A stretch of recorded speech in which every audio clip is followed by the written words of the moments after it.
tous! Dans cette vidéo, on va faire du calcul mental, mais surtout, on va voir comment la distributivité, si vous vous souvenez de cette notion, comment elle peut être vraiment très utile pour ça. Je vous propose 4 exemples qui sont tous liés au fait de savoir développer ou factoriser. Quand on regarde la première multiplication, on se dit là, comme ça a l'air un peu compliqué quand même. Eh bien justement, cet exemple il a été choisi parce qu'il peut être utilisé dans le cadre de la distributivité. Pourquoi? Alors déjà, il faudrait reconnaître si cette forme-là que vous voyez, c'est une forme plutôt développée ou plutôt factorisée. Bien, si vous voyez qu'il n'y a qu'une seule multiplication, c'est une forme factorisée puisqu'elle est déjà factorisée, le facteur 1 étant 99 et le facteur 2 étant 1234.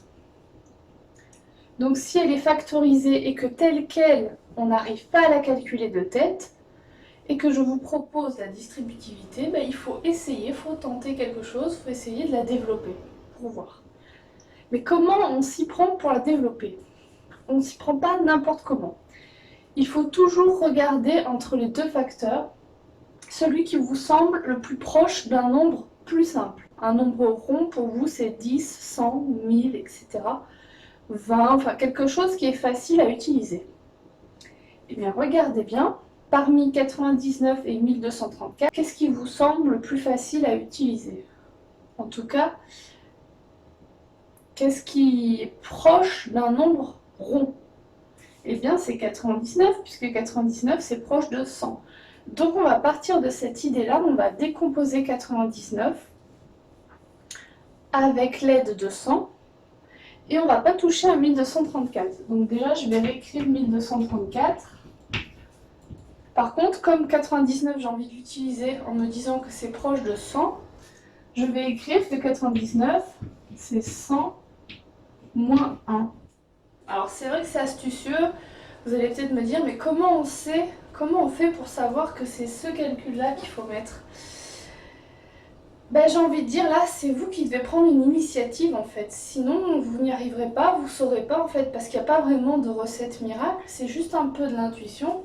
Là, entre les deux, celui qui est proche d'un nombre rond, c'est 99. C'est proche de 100. Mais on ne va pas écrire que cette expression-là, c'est égal à 100 fois 1234. En tout cas, pas seulement. Puisque si on écrit que c'est égal à 100 fois 1234, on fait comme si, pour nous, 99, c'est la même chose que 100. Et ce n'est pas le cas. Donc il faut bien marquer une expression équivalente pour qu'il y ait un égal qui se justifie là juste après. Il ne faut pas écrire d'addition, puisque 100 plus 1 ça fait 101, ça ne fait pas 99. Et surtout, une addition qui arrive à 99, c'est vraiment possible, mais c'est plus compliqué, puisque c'est 90 plus 9, 91 plus 8, enfin des choses compliquées. Là, le fait qu'il y ait un 100, vous allez voir vraiment, c'est après que vous allez comprendre, je pense, ça rend les choses vraiment plus faciles. Maintenant qu'on a écrit cette multiplication sous cette forme-là, j'espère que vous reconnaissez la forme factorisée telle que vous l'avez appris dans le cours, c'est-à-dire avec un facteur commun et une parenthèse où il y a un plus et un moins. Ici, il y a un moins. J'ai mis les flèches de développement, on n'a plus qu'à développer. On part du facteur commun 1234, et on le multiplie par 100. Le moins qui est là, il se retrouve ici. On revient sur 1234 et on multiplie par 1. Du coup, ça donne ça. Alors, j'ai pas dit, mais tout ce que je vais écrire là, à force de vous entraîner à l'écrit, c'est ce que vous êtes censé faire après, sans écrit, mais dans votre tête, puisque c'est pour une aide pour le calcul mental. Donc il faut arriver à comprendre ça déjà, poser les bases, l'écrire plusieurs fois. Et une fois que vous avez bien compris, il faut que vous essayiez de vous entraîner mentalement, sans rien écrire, en visualisant le nombre rond, la soustraction, le développement et pour finir, les deux dernières étapes. 1234 fois 100, c'est en ça que vous verrez que c'est très facile. Comme c'est fois 100, il suffit de rajouter 2 zéros. Les rangs des chiffres donc sont décalés 2 fois. 1 fois 1934, c'est pas dur, c'est 1934. Et là, on doit faire cette grande soustraction de tête. C'est peut-être l'étape, pour moi y comprise, hein, l'étape mentalement en tout cas, qui est la plus compliquée. Donc je vais essayer de le faire en moins de 30 secondes. Bon, des fois je galère autant que vous à faire les calculs mentaux, surtout des soustractions comme celle-là. Là, ça prouve bien que je viens de l'inventer et que j'avais pas anticipé que c'était peut-être un peu compliqué. Donc je m'adapte, c'est pas grave, au contraire, ça va peut-être vous montrer les étapes à faire quand vous galérez un petit peu. Alors là, j'analyse un peu les deux nombres. Bon. Je vois qu'il n'y a pas de chiffre au-delà des unités de milliers. Là, je vois que c'est 3, là, je vois que c'est 1. Donc, 3 moins 1, je pense que ça va se faire facilement au niveau des milliers. Je me dis que je vais m'occuper que de 400, vous voyez. Et dans ma tête, il me semble que faire 400 moins 234, c'est un petit peu plus facile. Et là, je fais la méthode de la caissière, c'est-à-dire je regarde ce qui manque pour arriver à un nombre rond. Parce que souvent, à la caisse, on donne des billets de 20, 10, 50, vous voyez, des nombres ronds. Encore une fois. Du coup, là, le chiffre 4, ben, il manque 6 hein, pour arriver à la dizaine. C'est une soustraction, hein, je le rappelle, et on est dans le calcul mental. Ensuite, donc on arrive à 40. 40 pour arriver à la centaine, ben, il manque 6. Encore, puisque 40 plus 60, ça fait 100. Du coup, on arriverait à 300. Donc finalement, quand on fait 400 moins 234, il manque juste une centaine. Puisque là, on était arrivé à 300. Hein, et 400 moins 300, ça fait 100.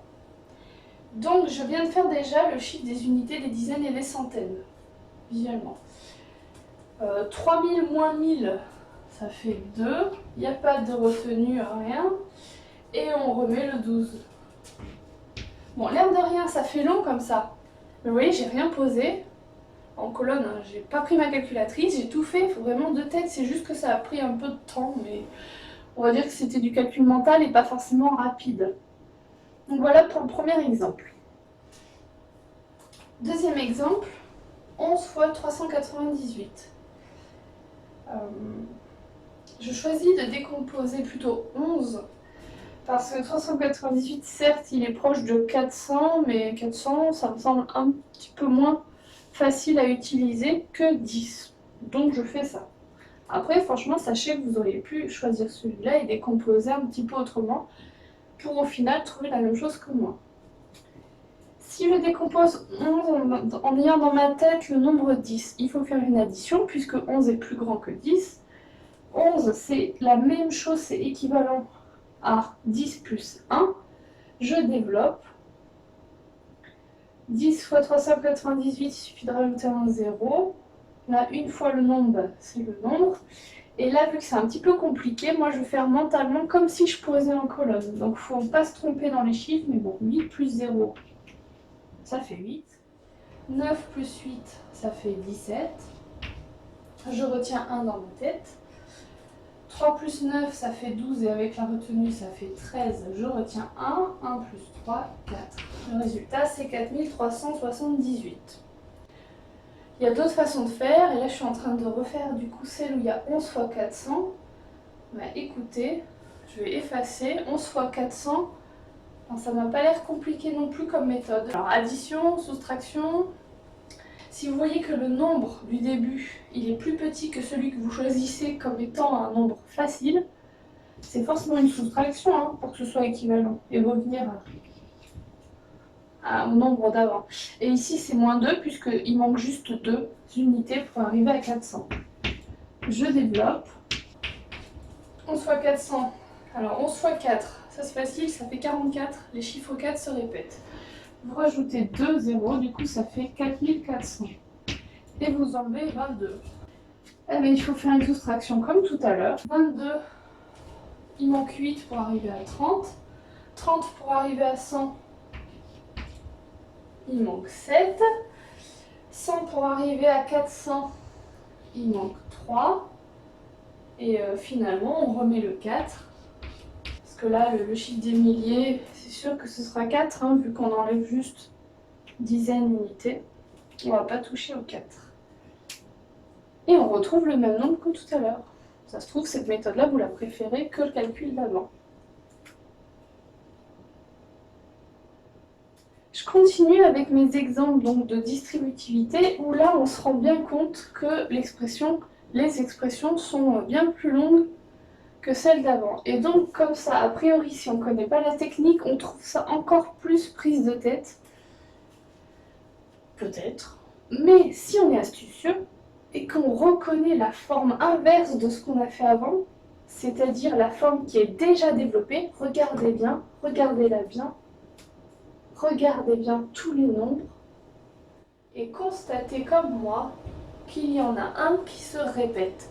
Et bien, quand c'est comme ça, on peut reconnaître la forme développée avec le facteur commun 352. Alors, il est évident du coup qu'on ne va pas calculer 999 fois 352, c'est vraiment pas le but. Là, il faut être astucieux, il faut regrouper les choses, donc il faut factoriser.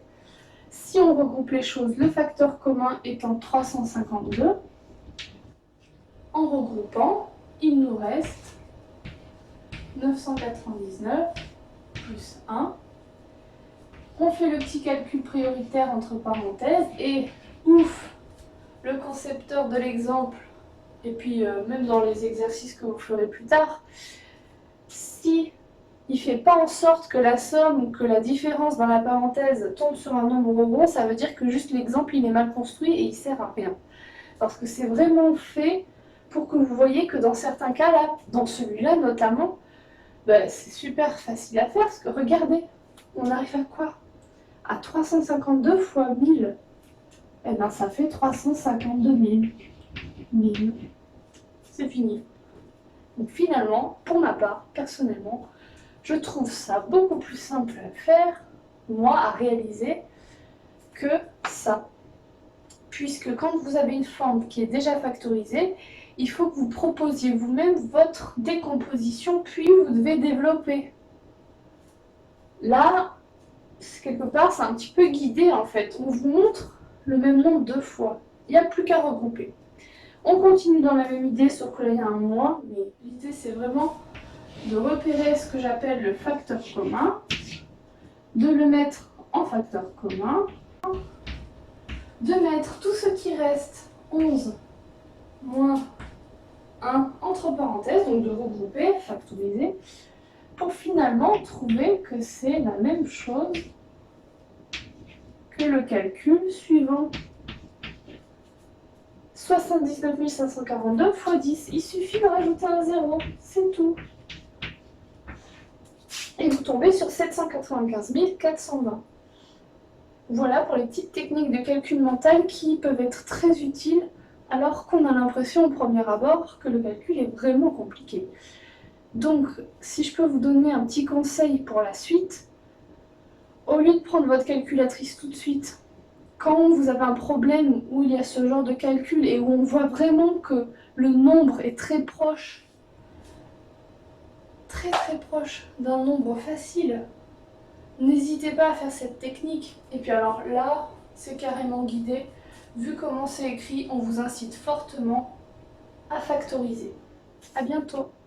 Looking for myself, I'm staring at my shadow. I'm not gonna be sad.